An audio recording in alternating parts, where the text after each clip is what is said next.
नहीं, ये तो 70 साल जब से देश आजाद हुआ तब से मंडियां चल रही हैं, किसी की जमीन नहीं गई। इसमें सफाई देने की जरूरत नहीं है कि इतनी बड़ी सफाई दी जाए कि तो आपकी जमीन नहीं जाएगी, आपका ये नुकसान नहीं होगा। इसमें झोल है कुछ न कुछ। अगर झोल ना होती तो इतनी बड़ी सरकार को सफाई देने की जरूरत नहीं थी। मंडी यहाँ है ही नहीं। मलियाबाद में मंडी बन रही थी, वो रोक दिया बीजेपी वालों ने। अखिलेश जी बनवा रहे थे, रोक दिया। तो ये बहुत बड़ी विडंबना है जो ये सरकार चल रही है। ये जो आरएसएस का संविधान चल रहा है, ये बीजेपी गवर्नमेंट नहीं चली, आरएसएस मोहन भागवत चला रहे हैं और अडानी अंबानी ये सब चला रहे हैं। लेकिन क्या कहना है? क्या 15 लाख आ गया प्रलोभन जो दिया था? 15 लाख आ गया। सरकार की बात पे सरकार 100% झूठी है भाई साहब, 120% झूठी है। अब बताते कांग्रेस ने कुछ किया नहीं 70 साल में, लूट लिया फलाना। अरे जो ये बेच रहे हैं, हवाई अड्डे बेच रहे हैं, रेल बेच रहे हैं, ये इंडियन ऑयल बेच रहे हैं, ये मोदी जी के बप्पा की खेती है, ये लगवा गए थे, योगी जी लगवा गए थे। बस रजिस्ट्रेशन बाकी है, उसमें मोहर लगनी बाकी है, बाकी गुलाम हो गए।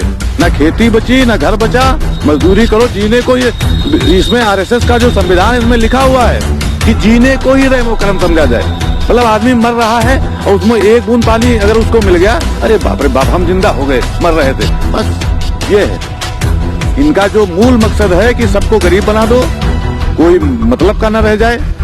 जननायक एक्सप्रेस न्यूज और मैं हूं रजनेश वर्मा। इस वक्त हम मौजूद हैं मलिहाबाद के सैफलखेड़ा गांव में और यहाँ पर सैफलपुर गांव में, और हमारे साथ यहाँ पे कुछ किसान हैं। किसान बिल पर चर्चा करने के लिए जिस तरीके से 39 दिनों से लगातार हमारे किसान भाई जो है दिल्ली के बॉर्डर पर इस कड़ाके की ठंड में प्रदर्शन कर रहे हैं और अपनी मांगों को मनवाने के लिए डटे हुए हैं, और जिसमें अभी तक 46 किसान शहीद भी हो चुके हैं। तो आइए हम जानते हैं यहाँ के किसानों का क्या मत है कि इस बिल से उनको कितना ज़्यादा फायदा या कितना ज़्यादा नुकसान है। आइए हम बात करते हैं यहाँ के किसानों से। भाई साहब, आपका क्या नाम है? जी, हमारा नाम नीरज यादव है, यही सैफलपुर दरियापुर निवासी हैं। ये जो किसानों के लिए जो 3 कानून लाई है सरकार, क्या लगता है इससे कितना मतलब किसानों को फायदा होगा या नुकसान होगा, या सरकार का फायदा? किसानों का बिल्कुल नुकसान ही नुकसान है, फायदा तो कुछ है ही नहीं इसमें। फायदे का कोई सवाल ही नहीं। इसमें जो है ये अडानी ग्रुप वगैरह जो है यही सब खरीद लेंगे औने पौने दाम में गल्ला, और उसके बाद जो है किसान का नुकसान हो जाएगा। 2-4 बार खेती करे, किसान छोड़ देगा अपनी खेती। वही जो है ग्रुप वाले आएंगे, 20 साल के लिए 10 साल के एग्रीमेंट करेंगे, कुछ पैसा थोड़ा बहुत दे देंगे, उसी में मजदूरी करना है।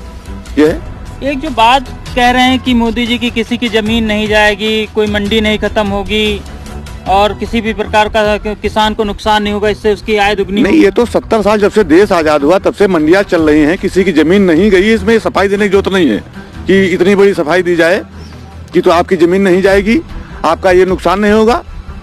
इसमें झोल है कुछ न कुछ। अगर झोल ना होती तो इतनी बड़ी सरकार को सफाई देने की जरूरत नहीं थी। जैसा कि अभी सरकार से बातचीत भी हुई, जिनमें से जो है 2 पर जो है कानून बनाने की सहमति हो गई, अभी 2 बाकी हैं, जैसा कि 4 तारीख को बातचीत होगी। क्या कहना चाहेंगे इस पे? नहीं, सरकार नहीं मानेगी, बिल वापसी में नहीं मानेगी, बाकी सब शर्तें मान लेगी। एमएसपी से किस किस तरह के लाभ आपको लगते हैं कि हो सकते हैं? एमएसपी भाई साहब है ही नहीं। एमएसपी माने 0।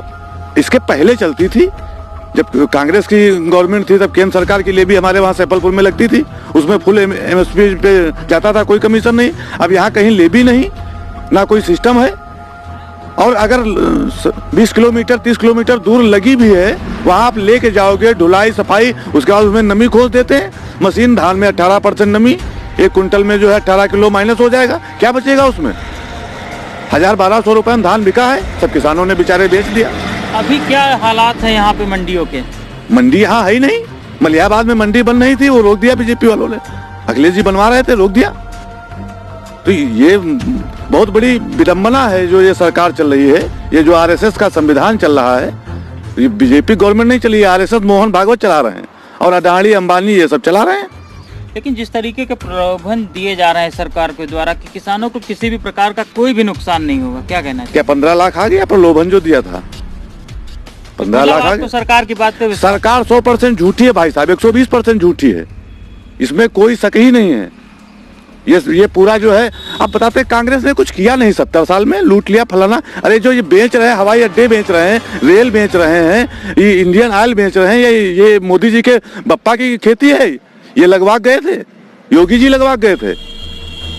तो क्या आगे आप लोग भी जो है किसानों के इस आंदोलन में समर्थन? अरे किसानों का आंदोलन नहीं भाई साहब, एक एक टोल नाका यूपी भर के किसानों को जागना चाहिए। एक एक टोल नाका, एक एक थाना, एक एक तहसील का घेराव होना चाहिए।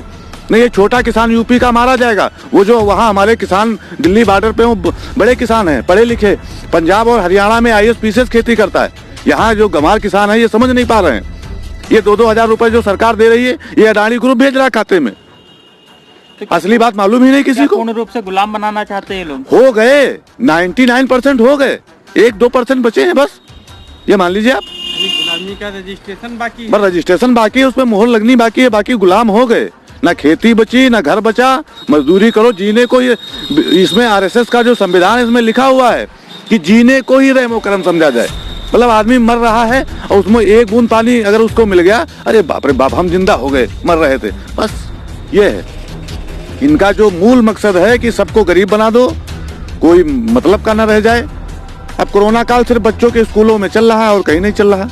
किसी का एक जो है बच्चा कहीं को हमारे क्षेत्र में यहाँ काकोरी ब्लॉक में एक बच्चा कोरोना में एक्सपायर हुआ हो, कोई नहीं। लेकिन सिर्फ ये बच्चों को शिक्षा ना दिला पाने के कारण, ये सरकार जो है वैमनस्यता के कारण जो है कि गरीब आदमी के बच्चे नहीं जाएंगे। सिर्फ प्राइमरी विद्यालयों में चल रहा है, बेसिक वाले में, सरकारी वाले में अंग्रेज करते रहे। बस ये है। और भी किसान है हमारे साथ। दादा क्या कहना चाहेंगे इन किसान आंदोलन पे? हम तो किसान आंदोलन के अपने साथ हैं।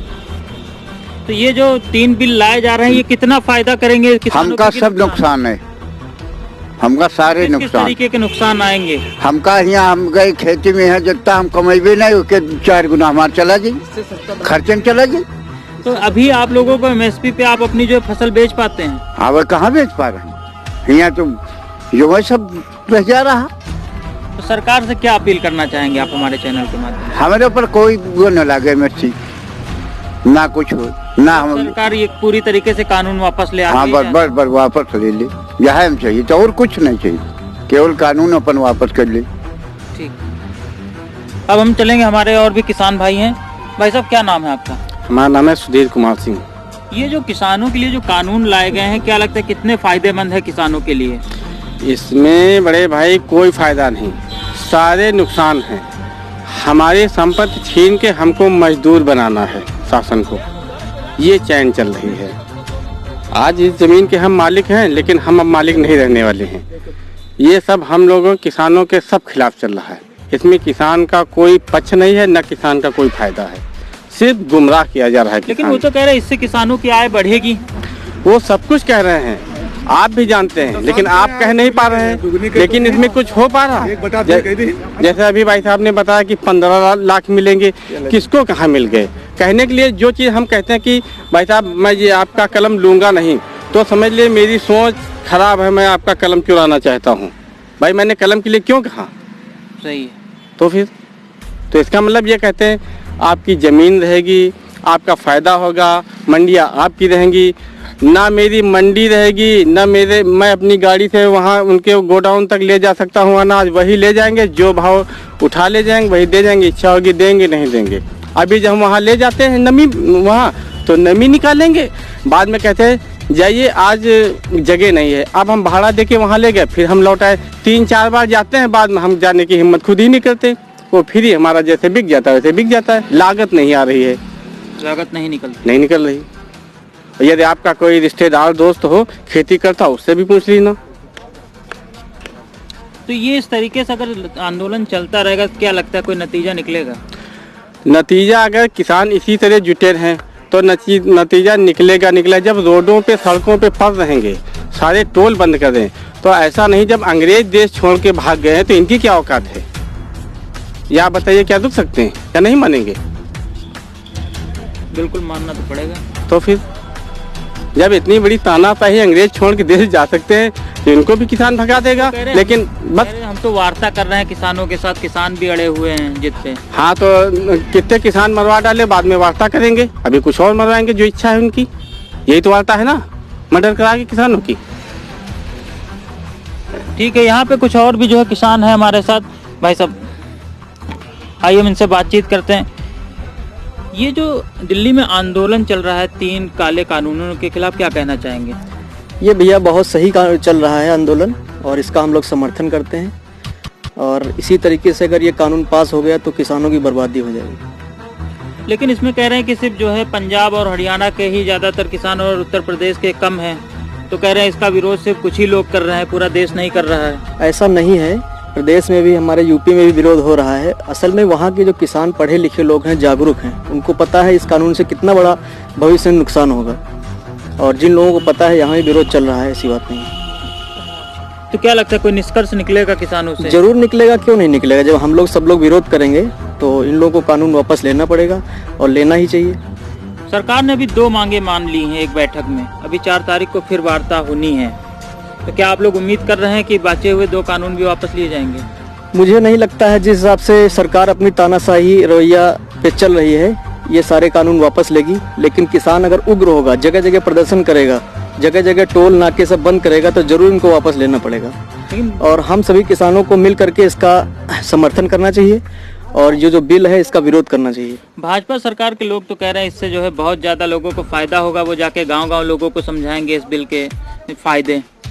ऐसा कुछ नहीं भैया, अब की जब से मैंने सूद संभाली है, इतना सस्ता धान कभी नहीं बिका। 1200-1100 रुपये प्रति कुंटल। यहाँ जो लागत हम लोगों की धान पे आई वो भी वापस नहीं निकल पाई है।